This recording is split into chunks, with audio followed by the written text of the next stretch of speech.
Scaloni আবারও বুঝিয়ে দিলেন এত সহজে হারাতে চায় না আর্জেন্টিনার নক্ষত্র পাওলো দিবালাকে। আবারও পাওলো দিবালা ডাক পেয়েছে জাতীয় দলের স্কোয়াডে। কেন 2024 সাল কোপা আমেরিকার সময় স্কোয়াড থেকে বাদ পড়েছিলেন এবং কেনই বা আবার নতুন করে স্কোয়াডে ডাক পেলেন তা নিয়ে বিস্তারিত থাকছে প্রতিবেদনের বাকি অংশে। গত 21 জুন থেকে শুরু হয়েছিল কোপা আমেরিকা। কোপা আমেরিকার জন্য 29 সদস্যের প্রাথমিক দল ঘোষণা করেছিল আর্জেন্টিনা। তবে এটি কোপা আমেরিকার জন্য চূড়ান্ত দল ছিল না। এই স্কোয়াডটি কেবলমাত্র 2টি প্রীতি ম্যাচ খেলার জন্য ঘোষণা করা হয়েছিল। ইকুয়েডর এবং গুয়েতেমালার বিপক্ষে প্রীতি ম্যাচটি খেলার জন্য এই স্কোয়াড ঘোষণা করা হয়েছিল এবং এই প্রীতি ম্যাচ শেষে 3 জন প্লেয়ারকে ছাঁটাই করার কথা ছিল।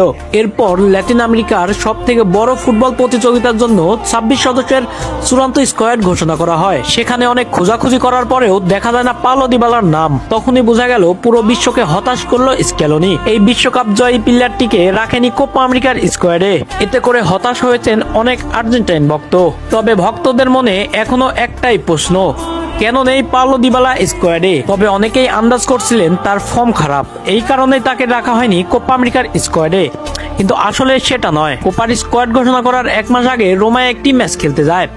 সেখানে রোমায় ম্যাচ খেলতে গিয়ে ইনজুরিতে পড়ে যায় পাওলো দিবালা। তবে সে ইনজুরি কাটিয়ে কোপা আমেরিকার আগে দলে যোগ দিতে চেয়েছিলেন, কিন্তু স্ক্যালোনি দেখলো যে ইনজুরির পরে সে ভালো ফর্ম দিতে পারবে না, একটু আনফর্মেই থাকবে। সেই কারণেই রাখা হয়নি কোপা আমেরিকার স্কোয়াডে। সেপ্টেম্বরের 6 তারিখে 2026 সাল বিশ্বকাপের বাছাই পর্বে ম্যাচে মাঠে নামে আর্জেন্টিনা। অ্যাঞ্জেল ডি মারিয়াকে হারিয়ে ফেলেছে আর্জেন্টিনা।